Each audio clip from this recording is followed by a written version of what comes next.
കാലമാണല്ലോ. ഷൈൻ ടോം ചാക്കോയുടെ ഒരു നല്ലൊരു കംബാക്ക് ആയിട്ട് അതിന്റെ പെർഫോമൻസ് ഉള്ളത്. കാരണം സ്ഥിരം ഒരു വിൻസി എനിക്ക് അത്ര ഒരു ഇതായിട്ട് തോന്നുന്നില്ല. ഷൈൻ ടോം ചാക്കോ അടിപൊളിയായിട്ട് ചെയ്തിട്ടുണ്ട്. കാരണം ഷൈൻ ടോം ചാക്കോ ഒരു തിരിച്ചറിവ് തന്നെ പറഞ്ഞു. ബാക്കിയുള്ള അതിന്റെ പെർഫോമൻസ് ഉള്ളത്. കാരണം സ്ഥിരം ഒരു ശൈലി ഉണ്ടല്ലോ പുള്ളിക്കാരൻ്റെ, അത് മാറി ഒരു ഡീസെന്റ് ആയിട്ടുള്ള പെർഫോമൻസ് ഇതിലുണ്ട്. പിന്നെ വിവേക് എന്നും രാജ എന്ന് പറഞ്ഞ രണ്ട് ക്യാരക്ടേഴ്സ് ഉണ്ട്, അവർ നല്ല രീതിക്ക് ചെയ്തിട്ടുണ്ട്. അതാ പറഞ്ഞപ്പോൾ ഒരു ആവറേജ് പടമാണ്. മീൻസ് എല്ലാവർക്കും അങ്ങനെ കണക്ട് ആവണമെന്നില്ല. ബട്ട് ഓക്കെ പടം. കാരണം ഷൈൻ ടോം ചാക്കോ ഒരു തിരിച്ചറിവ് തന്നെ പറഞ്ഞു. ബാക്കിയുള്ള പടത്തിലൊക്കെ ഒരു കുഴവഴ സ്റ്റെപ്പാണ്. ഇത് അങ്ങനെയല്ല, നല്ല രീതിയിൽ തന്നെ കൊണ്ടുപോയിട്ടുണ്ട്. കാരണം ബാക്ക്ഗ്രൗണ്ട് സ്കോർ ആയാലും എല്ലാവരും നല്ല രീതിയിൽ ചെയ്തിട്ടുണ്ട്. ഷൈൻ ടോം ആക്ടിങ് തന്നെ എടുത്തു പറയണം. കാരണം പോലീസ് വേഷമൊക്കെ ഞാൻ വിചാരിച്ചു, പോസ്റ്ററൊക്കെ കണ്ടപ്പോൾ വിചാരിച്ചാൽ വീശ സെറ്റപ്പ് ആയിരിക്കും, ആ പുള്ളി എപ്പോഴത്തോളം ചെയ്തു പോകും. പക്ഷെ അങ്ങനെയല്ല, ത്രൂ ഔട്ട് ക്യാരക്ടർ നല്ല രീതിയിൽ കൊണ്ടുപോയിട്ടുണ്ട്. അപ്പം എല്ലാവരും മസ്റ്റ് വാച്ചാണ്. അപ്പം എല്ലാവരും തിയേറ്ററിൽ പോയി തന്നെ കാണണം. അഭിനയം, റിൻസിയുടെ അഭിനയമൊക്കെ എടുത്ത് പറയണം. അവർക്ക് അധികം സ്ക്രീൻ സ്പേസ് ഇല്ലെങ്കിലും പുള്ളി ആ സ്പേസ് ഒക്കെ നല്ല രീതിയിൽ ചെയ്തിട്ടുണ്ട്. ക്രൈം ത്രില്ലറാണ് പടം. അപ്പം അവസാനമൊക്കെ എത്തുമ്പം നമുക്ക് മുൾമുനയെ നിൽക്കും. അപ്പം എല്ലാവരും വന്ന് കാണാം. ഞാൻ ഈ സിനിമയെ കരുതുന്നു. കാരണം എന്ന് പറഞ്ഞു കഴിഞ്ഞാൽ പുള്ളി ഒരു 5-6 വർഷം മുന്നേ ഇതുപോലുള്ള സ്ക്രിപ്റ്റുകൾ എടുത്ത് ചെയ്യേണ്ടതായിരുന്നു. ഈ കഞ്ചാവ് ഇമേജ്, സബ് ടൈറ്റിൽ വേണമെന്നുള്ള ഒരു ഇമേജൊക്കെ കുറേ കാലം കൊണ്ടുണ്ട്. പക്ഷേ ഇന്ന് ഈ നിമിഷത്തോടെ ആ ഇമേജ് എല്ലാം മാറുവാണ്.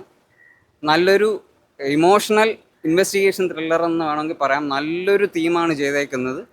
പക്ഷെ അത് കൊള്ളാം, നൈസായിട്ട് വന്ന് കാണുക. കാരണം സിനിമയുടെ ട്രാക്കിലേക്ക് വരാൻ ഇച്ചിരി സമയം എടുത്തെങ്കിലും സെക്കൻഡ് ഹാഫ് പൊളിച്ചു, ഒരു രക്ഷയില്ല. അഭിനയമായാലും എല്ലാം നന്നായിട്ട് വന്നിട്ടുണ്ട്. ഇതിൻ്റെ ഒരു ചെറിയ ഫോൾട്ടായിട്ട് തോന്നിയത് ടെക്നിക്കൽ സൈഡിലൊരു ചെറിയൊരു പോരായ്മ തോന്നി. എഡിറ്റിംഗ് ചെറിയ കണ്ടിന്യൂറ്റി കിട്ടാത്തൊരു ഫീൽ വന്നായിരുന്നു. എന്നാലും കുഴപ്പമില്ല. ബാക്ക്ഗ്രൗണ്ട് സ്കോറും മ്യൂസിക് എല്ലാം നല്ല രീതിയിൽ വന്നിട്ടുണ്ട്. ഈ ആഴ്ച വേറെ മലയാളം നല്ല പടങ്ങളൊന്നുമില്ല. പക്ഷേ അത്യാവശ്യം പ്രൊമോഷനും പോസിറ്റീവ് റെസ്പോൺസും വരുവാണെന്നുണ്ടെങ്കിൽ ഈ വീക്കെൻഡ് ഷുവർ ഹിറ്റ് അടിച്ചു പോവാം.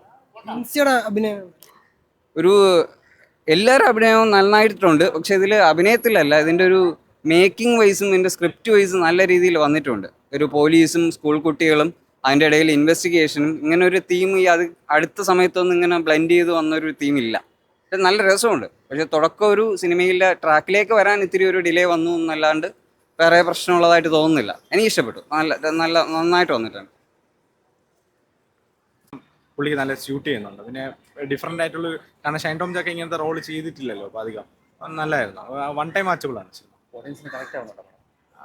കുറച്ച് കുഴപ്പമില്ല. നമുക്ക് എന്തായാലും ഒരു ആവറേജ് മൂവി എന്നേ പറയാൻ പറ്റുള്ളൂ.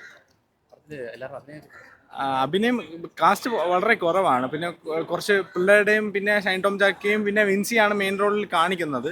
കാസ്റ്റ് വളരെ കുറവാണ്. എന്തായാലും കൊള്ളാം. വിൻസി എനിക്ക് അത്ര ഒരു ഇതായിട്ട് തോന്നുന്നില്ല. ഷൈൻ ടോം ചാക്കോ അടിപൊളിയായിട്ട് ചെയ്തിട്ടുണ്ട്.